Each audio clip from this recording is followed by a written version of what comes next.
सुप्रभात मान्यवर। दरअसल अब मैं आपको लेके चलूँगा हिमाचल प्रदेश। हम लोग जा रहे हैं हिमाचल प्रदेश, अपने होम टाउन। फ़िलहाल मेरे साथ मेरी फैमिली है और आज का जो ड्राइव रहेगा वो रहेगा यहाँ से लेके नारकंडा तक का।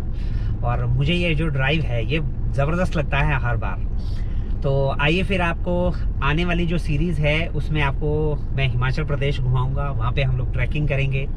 सच में बड़ा मज़ा आएगा क्योंकि दिल्ली में मई का महीना है, बहुत गर्मी हो चुकी है और बच्चों की छुट्टियां हो गई हैं। तो फिर चलिए फिर आपको लेके चलते हैं फिर आज दिल्ली से लेके नारकंडा के ड्राइव पे।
बैलेंस है इसमें नहीं, 700 रुपये है।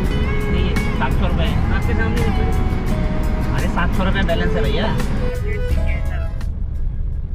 आरसी अपडेट तो यार मुझे बताएगा कोई कि मुझे आरसी अपडेट करनी है, मैं कर देता हूँ। लेकिन अब मैं यहाँ टोल पे खड़ा हूँ, मैं कैसे निकलूंगा यहाँ से आगे? सर अभी तो नहीं हो पाएगा जब तक आप आरसी अपडेट नहीं करेंगे। उसके बाद सर 3 दिन में होता है सर आरसी अपडेट। मैक्सिमम जो टाइम है 3 दिन लगता है। अरे यार तो मैं कैसे निकलूंगा यहाँ से आगे अभी?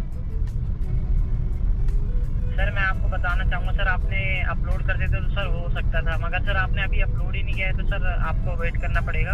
आपको आरसी पहले अपलोड करना है सर, उसके बाद ही हो पाएगा सर। अरे तुम मुझे कोई बताएगा ना भाई कि मुझे आरसी कोई मेल भेजा आपने? मतलब पीछे से कोई कॉल आ जाए, एक बार कोई बोल तो दे कि भाई साहब यहाँ मेल भेज दो। आपकी तरफ से ऐसा कोई मेल नहीं आया मेरे पास। अभी यहाँ पे दरअसल मेरा समय खराब हुआ लगभग 1.5 घंटा टोल पे। उसका कारण ये था कि मेरे पास में एक पहले टोल था मेरी गाड़ी में।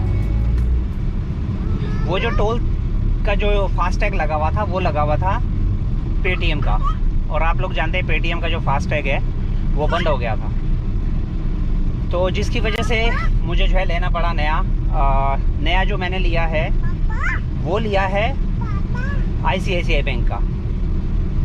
अब दरअसल क्या हुआ कि जब मैंने पहले वाला लिया था, इतने साल मैंने गाड़ी चलाई, तो मेरी आरसी वगैरह सब कुछ अपलोडेड थी, यानी कि फास्टैग के सिस्टम में मेरी आरसी वगैरह अपलोडेड थी सब कुछ।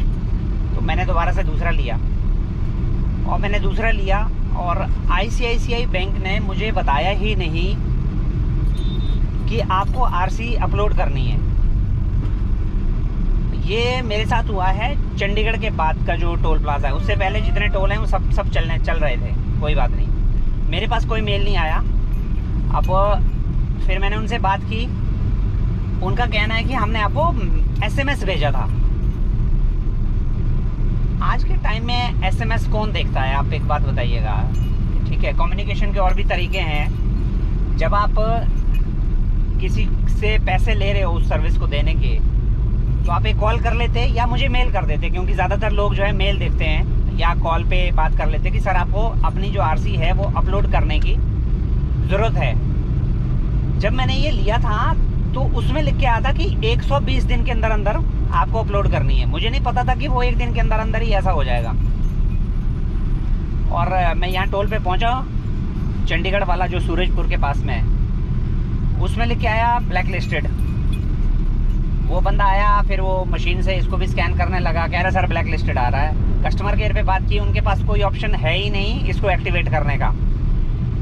बैलेंस कितना है? अच्छा, गलती क्या हुई मेरे से कि मैंने इसमें बैलेंस डलवा लिया 500 रुपये। तो टोटल 200 पहले के थे, 210 रुपये, तो टोटल हो गए थे 710 रुपये। और बस बैलेंस डलवाते ही है ब्लैक लिस्ट कर दिया जी। क्यों? क्योंकि पैसे तो मिल गए उनको, ठीक है। उसके बाद जाके ये ऐसा कांड हुआ है। तो अब मैं इसको, ये दरअसल जो गलती है ये मैं अपने बैंक से बोलूँगा सीधे सीधे कि आपने मुझे इन्फॉर्म क्यों नहीं किया कि अगर ऐसी चीज़ थी।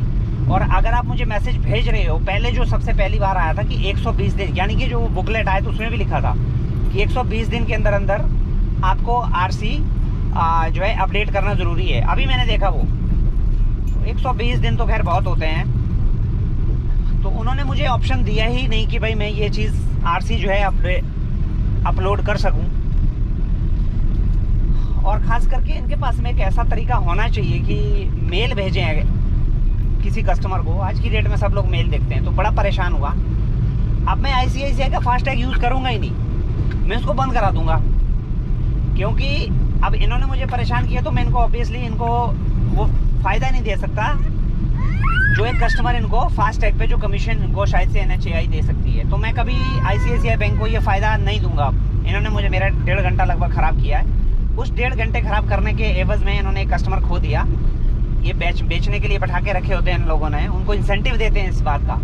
लेकिन एक कस्टमर मैं माइनस कर दूंगा, मैं इसको टॉलरेट नहीं करूंगा और उखाड़ के फेंक दूंगा इस फास्टैग को। इसका बैलेंस यूज़ कर लूँगा जब तक भी है, बैलेंस यूज़ करते उखाड़ के फेंक दूंगा, इसको क्लोज़ करूँगा, दोबारा किसी का मंगाऊंगा। इससे पहले मेरे पास में पेटीएम का था, इतने सालों में मैंने गाड़ी चलाई, कभी उन्होंने ये सब नहीं किया। मुझे तो लगता है सबसे बेस्ट वो था। किसी वजह से वो बंद हो गया अनफॉर्चुनेटली। आप जानते हैं पेटीएम को बैन कर दिया है इंडिया में। देखता हूँ कोई दूसरा बैंक। तो ये भी एक एडवेंचर है।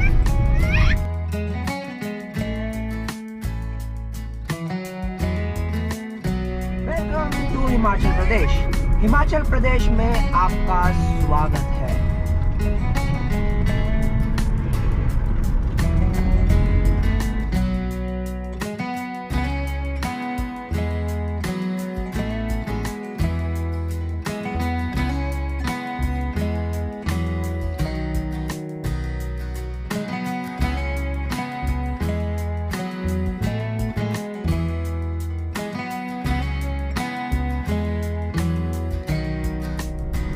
अभी देखिए आप, ये सिस्टम, बैंक का सिस्टम गड़बड़ है, फास्टैग का सिस्टम गड़बड़ है, किसका सिस्टम है मुझे नहीं पता। अब आप मजाक सुनिए। मजाक ये है कि सूरजपुर में मेरा फास्टैग आ रहा था ब्लैक लिस्टेड, ठीक है जी, कुछ नहीं हुआ, मैंने वहाँ पे डबल पैसे दिए और निकल आया। सनवारा के पास आके मेरे लिए गेट खुल गया, मतलब बिना कुछ किए हुए मेरा जो फास्टैग है वो काम करने भी लग गया। मतलब आप समझ रहे हैं, ये एक तरह का स्कैम है इन लोगों का। मतलब कस्टमर को अंधेरे में रखो, उसका फास्टैग ब्लॉक कर दो और बाद में बोल दो कि आपकी तुम्हारी आरसी जो है अपलोड नहीं हुई है, ठीक है जी। और फिर जाके डबल पैसे लो, क्योंकि जब आपका फास्टैग काम नहीं करता या बैलेंस नहीं है, कुछ नहीं है, तो आपसे डबल पैसे ये लोग चार्ज करते हैं। अगर ये लॉ होता, रूल होता, तो फिर यहाँ पे भी होना चाहिए था। यहाँ पे मेरे लिए कैसे गेट खुल गया ये मेरी समझ से परे है।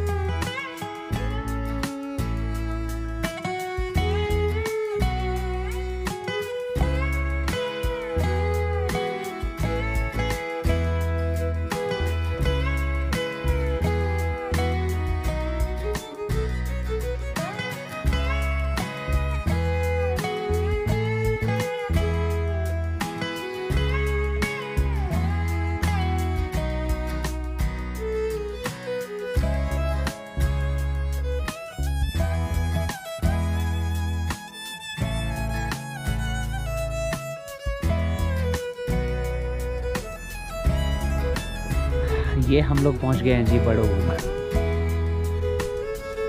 और ये हमारा फेवरेट अड्डा है। यहाँ से सोलन वो सामने दिखता है, डिस्ट्रिक्ट हेडक्वार्टर जो सोलन है। जो पुराना हाईवे है वो ये है, और नया जो हाईवे है वो कुमारहट्टी से आगे से निकल जाता है, बाईपास जिसको बोलते हैं। तो बल्कि उसमें एक टनल भी आती है, लेकिन वो 1 वे टनल है, यानी कि शिमला की तरफ से अगर आप दिल्ली की तरफ जाते हैं या चंडीगढ़ की तरफ जाते हैं तो टनल आपको मिलेगी।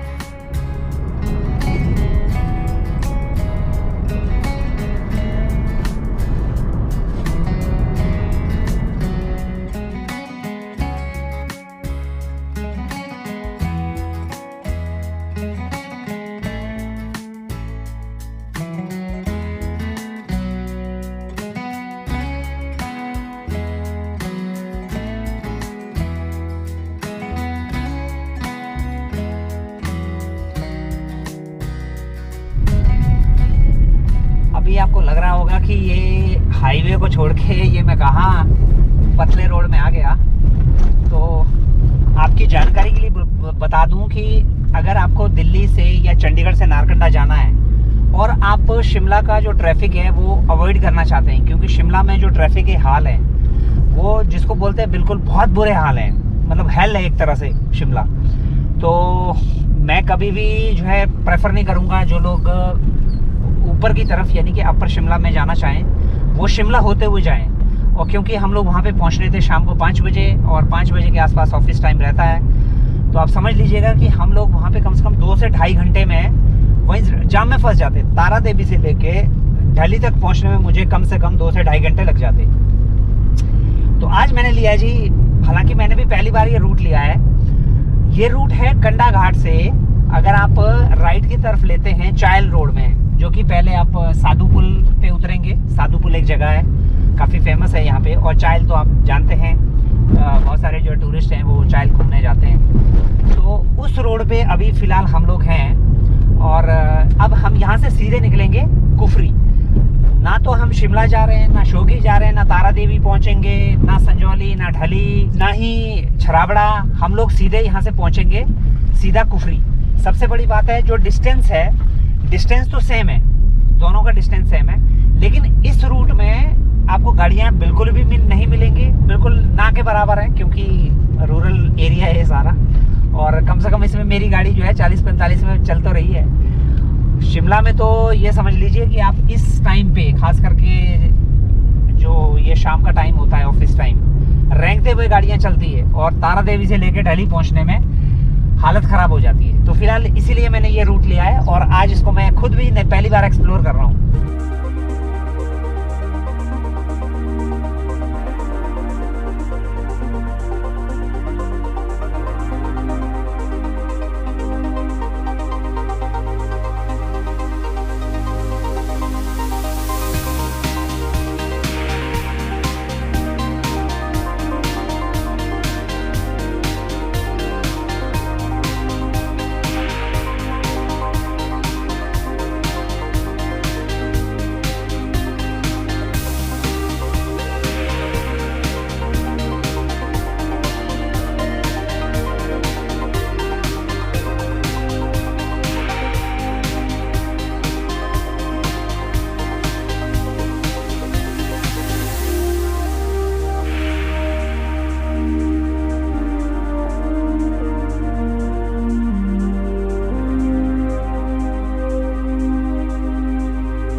तो ये मैं एक बाइफर्केशन पे यहाँ पहुँच गया हूँ। दरअसल यहाँ से कुफरी सिर्फ 17 किलोमीटर रह गया, और ये वाली जो रोड है ये जाती है यहाँ से चायल के लिए। तो अगर आप चायल नहीं जाना चाहते हैं, अगर हम लोग यहाँ से मान लीजिए चायल होते हुए आते, तो अभी हम लोग चायल पहुँचते और वो दूर पड़ता। तो ये बिल्कुल बीच में पहुँचा, चायल और कुफरी के बीच में।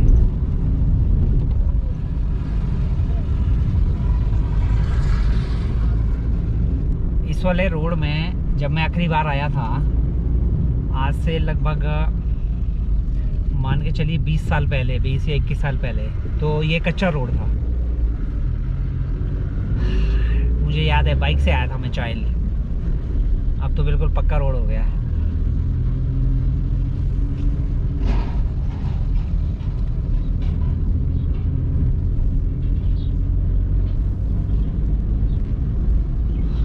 यहाँ पे आप देखेंगे मेरे राइट साइड या लेफ़्ट साइड में बहुत सारे आपको जो है होटल्स वगैरह मिल जाएंगे।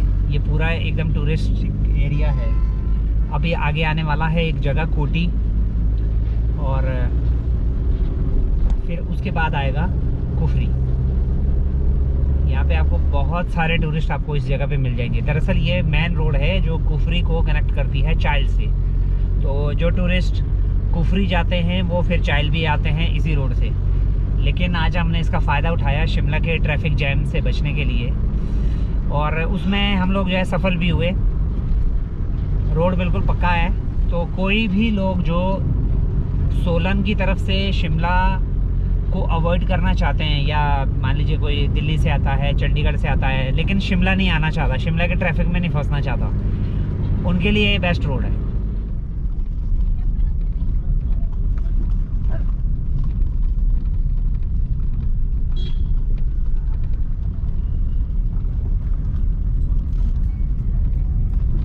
ये आ गया जी कुफरी।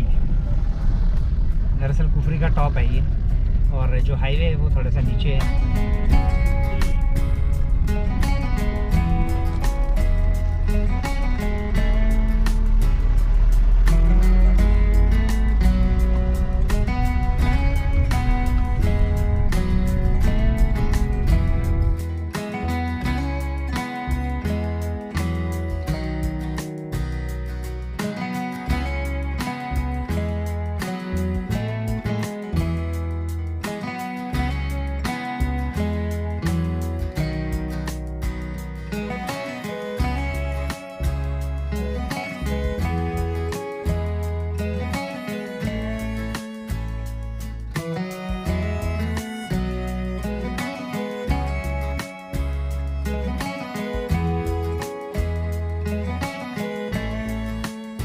तो फाइनली हम लोग पहुंच गए हैं जी नारकंडा। आज का जो ट्रिप था बड़ा ज़बरदस्त था। नए नए रास्तों से होके आए, और थोड़ी थकान हो गई है क्योंकि इतने लंबे सफ़र में थकान हो ही जाती है। तो फिलहाल मिलते हैं आपसे अगले किसी एक और वीडियो में। तब तक के लिए शुभ रात्रि।